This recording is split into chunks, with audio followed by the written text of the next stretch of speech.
আজকে প্রচুর সৎসঙ্গীরা আমাকে প্রশ্ন করেন, দাদা আপনি তিলকমালা পরে কীর্তন করছেন, আপনি তো সৎসঙ্গী, কিন্তু ঠাকুর কোন প্রসঙ্গে বলেছেন মালা ছিঁড়ে ফেল, তিলক মুছে ফেল?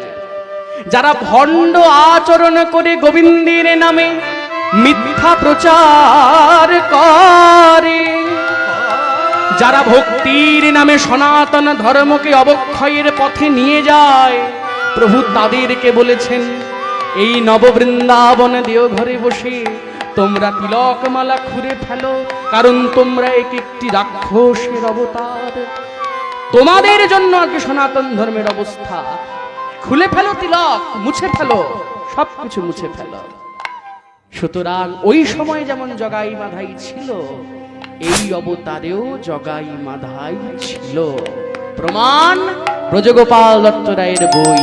চরিত্র হেমচন্দ্র মুখোপাধ্যায়।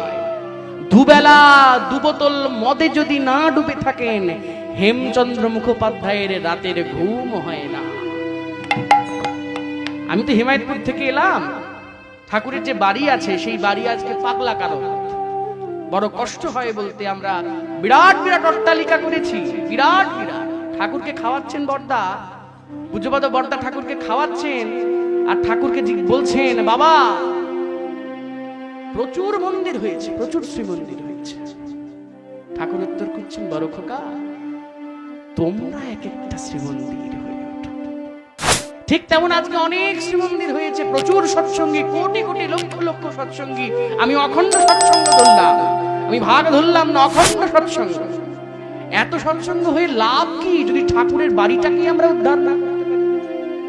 যেইখানে দাঁড়িয়ে বড়মা রান্না করতেন ঠাকুরের জন্য মাসকালাইয়ের ডাল দিয়ে ডাল ভাত, সেই ঘরে আজকে পাগলা কারোতে পাগল চিৎকার করে। যে হাওয়া ঘরে নিভৃত কেতনে ঠাকুর বসে কেষ্টদার সাথে কথা বলতেন, প্রফুল্লদার সাথে কথা বলতেন, যেই ঘরে মাতৃ সম্মেলনের সূচনা করেন সাধনাদি বড়দিদি, ঠাকুরকে বসিয়ে এনে বাবা আসুন পঞ্চপ্রদীপ জেলে ঠাকুরকে পূজা করছেন, সেই নিভৃত কেতন আজকে হিমায়তপুরের পুলিশ হেডকোয়ার্টার। এই আমাদের সৎসঙ্গীদের অবস্থা। কত করবে নাকারবিন সরকার, কত করবে নতীন্দ্র মালাকার, যদি অখণ্ড সৎসঙ্গের বিরুদ্ধে না কাজ শুরু করে তাহলে কোনো দিন এটি করা যাবে না। প্রসঙ্গ, সেই বাড়ির দিকে ঢুকছেন হেমচন্দ্র মুখোপাধ্যায়, দু বগলে দুটো মদের বোতল। শুনেছেন তিনি যে কবিতা বলেন, হেমকবি নিজে যে কবিতা বলে দেন, তার থেকেও নাকি ভালো ভালো কবিতা তিনি ছাপা, তার থেকেও ছন্দ করে নাকি পাবনা হিমায়তপুরে যে ঠাকুর বসে আছেন তিনি নাকি আরো ভালো ভালো ছন্দের ছন্দের কবিতা বলেন, ছন্দের ছন্দের কথা বলেন। এই গ্রামে একটি গান দিয়ে দিচ্ছেন, ও গ্রামে একটি গান দিয়ে দিচ্ছেন, এই গ্রামে দিচ্ছেন বেদ বিধি ছাড়ি বেদনা হরি হরি নাম সদা গাইরে, আবার এই গ্রামে দিয়ে দিচ্ছেন জয় রাধে রাধে কৃষ্ণ কৃষ্ণ গোবিন্দ গোবিন্দ বল। এমন একটি অবস্থা, ঠাকুর এই গ্রামে গান দিচ্ছেন, ওই গ্রামে গান দিচ্ছেন, প্রত্যেকটা গ্রামে গান দিচ্ছেন, তোরা কীর্তন কর, দুহাত তুলে কীর্তন কর। এমন সবাই হেমকবি এসে উপস্থিত হয়ে ঠাকুরকে চার্জ করছেন, তুমি যদি ভগবান হবে আমাকে উদ্ধার কর।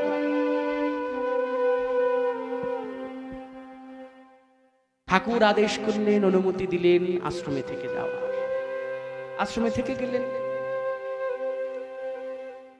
জগদানন্দ মাধবানন্দ আসেন না, গিরিশ ঘোষ তবে কে? গিরিশ ঘোষের জন্য রামলালকে দিয়ে ঠাকুর শ্রী রামকৃষ্ণ মদ আতেন। যা রামলীলু মদ নিয়ে আয়, গিরিশ আসবে, আমার ভৈরব আসবে, মদ নিয়ে আয়। তাকে সবসময় ঠান্ডা রাখতেন। এক্ষেত্রেও তাই, ভোলানাথকে বলছেন যা মদ নিয়ে আয়, হেমরে চটানো যাবে নি, হেমরে মদ দিতে হবে। বা জানুর উপর বসিয়ে হেমকবিকে মদ গেলাচ্ছেন ঠাকুর, মাথাটি হাত বুলিয়ে ঠাকুর মদ গেলাচ্ছেন। ঠাকুরকে হেমকবি প্রশ্ন করছেন, ঠাকুর এই যে তুমি আমাকে মদ খাওয়াও, আশেপাশের গ্রামে তো চিৎকার পড়ে গেছে, আশেপাশের গ্রামে তো কান পাতা দেয়, তোমার নামে তো চিৎকার হচ্ছে, তুমি আমাকে তোমার আশ্রম থেকে তাড়িয়ে দিচ্ছ না কেন? তুমি তো চাইলেই তাড়িয়ে দিতে পারো, কেন তাড়িয়ে দিচ্ছ না? হেমরে হেম, আমার হাতে যদি একটি বিস্ফোরা হয়, আমি কি বিস্ফোরাটাকে কাটবো নাকি গোটা হাতটাই ফেলে দেব? যেই এত বড় কথা বলেছেন, শ্রী শ্রী ঠাকুরের চরণ যুগল হেম কবি জড়িয়ে ধরেছেন। ঠাকুর, তুমি আমাকে নিজের শ্রীহস্তের সাথে তুলনা করলেন। কথা দিলাম ঠাকুর, আজ থেকে এই পাপের কাজ ছেড়ে দেব।